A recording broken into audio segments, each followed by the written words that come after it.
Olá, caríssimos, tudo bem? Dando continuidade às aulas sobre formação do Estado inglês e sobre a formação do parlamento inglês, vamos falar um pouquinho sobre o contexto social da Inglaterra absolutista, ou seja, da Inglaterra governada por Henrique VIII e por Elizabeth I, entre os séculos XVI e iníciozinho de XVII. Uma Inglaterra que estava se organizando, se centralizando politicamente e se organizando através da sua marinha para se lançar ao mar e dominar o comércio dos mares. O comércio e dominar também militarmente os mares, que vai sair desse processo todo de centralização proposto pelo absolutismo como a rainha dos mares. Nesse projeto, começa a haver uma grande transformação da terra. A terra, ela passa a ser uma mercadoria. A terra, que era antes, no período feudal, ela era de propriedade coletiva, onde muitos grupos sociais tinham acesso, vai se transformando em propriedade individual durante o governo desses monarcas absolutistas, que é um aspecto fundamental do processo de transição do feudalismo para o capitalismo na Europa de forma geral. A Inglaterra, depois da reforma anglicana, do ato de supremacia de 1534, onde Henrique VIII cria a Igreja Anglicana, os bens da Igreja Católica existentes no Reino da Inglaterra são expropriados para a coroa inglesa, as terras principalmente, dos mosteiros e das abadias, são expropriados e viram propriedade da coroa inglesa. Junto a isso, há um processo chamado de cercamentos, ou em inglês chamado de enclosures.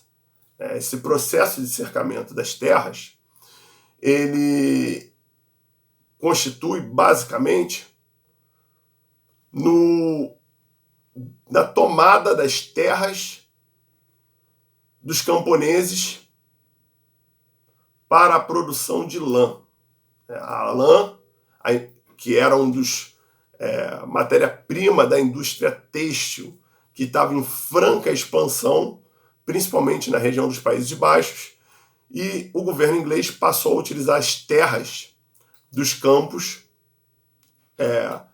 como terras produtoras de lã, para revender essa lã para as indústrias têxteis, para as manufaturas têxteis de Flandres, para a produção de tecidos. Passou a ser um grande negócio. Com isso, aqueles camponeses que tinham aquelas terras ancestrais, junto com as terras expropriadas da Igreja Católica, perderam a sua terra de forma agressiva, inclusive, tomadas pelo governo, para essa produção de lã. E é claro, esses camponeses eles vão migrar para as cidades, que é o êxodo rural muito grande, procurando em busca de emprego e de busca de sobreviver. Chegando nas cidades, eles vão se tornar também uma mão de obra barata para empregar no comércio e na indústria ainda nascente das cidades inglesas.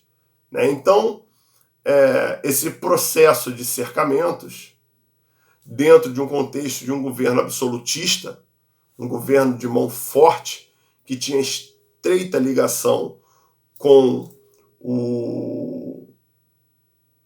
o parlamento inglês, ele vai fazer com que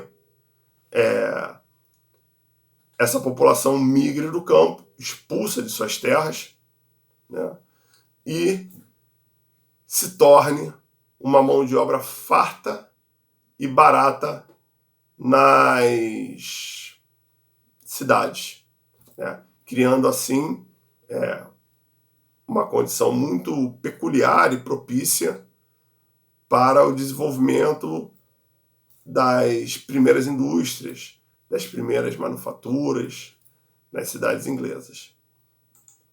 Nessa época, é importante também destacar que as camadas sociais inglesas estavam divididas em 3 grandes grupos. A gentry, que eram os comerciantes ricos que compravam essas terras para criar carneiros e produzir a lã, que era geralmente pessoas ligadas a boas famílias, que se dedicavam à criação, a essa criação, né? E também muitas vezes utilizavam o casamento como uma forma de incorporar novos títulos, né? Incorporando poder. Né? Muitas vezes eles eram considerados nobres pelos nomes, mas burgueses em espíritos. Aí tinha o yeomanry, que era um outro grupo, era uma classe constituída por pequenos e médios proprietários de terra, comerciantes também mais modestos das cidades, que investiam seus recursos na terra. Era uma espécie de burguesia rural, que direcionava a sua produção para o mercado e, juntamente com a gentry, utilizaria a força de trabalho desses antigos camponeses, desses trabalhadores que tinham tido as suas terras expropriadas. E o último grupo eram os assalariados, que eram aquelas pessoas que, não tendo terra, passariam a vender a sua mão de obra, a sua força de trabalho, em troca de um salário. Seja para o gentry, seja para o yeomanry, para os yeomanries, ou para qualquer outro que pagasse o seu salário. Lembrando que esses salários eram muito baixos, porque você tinha uma oferta de mão de obra muito grande. Muitas pessoas procurando lugares para trabalhar. Então esse salário acabava sendo muito baixo, o que favorecia também ao aumento da pobreza, o aumento da miséria nas cidades e nos campos também. Um abraço, fiquem bem e vamos finalizar a formação do Estado inglês e do parlamento na próxima aula.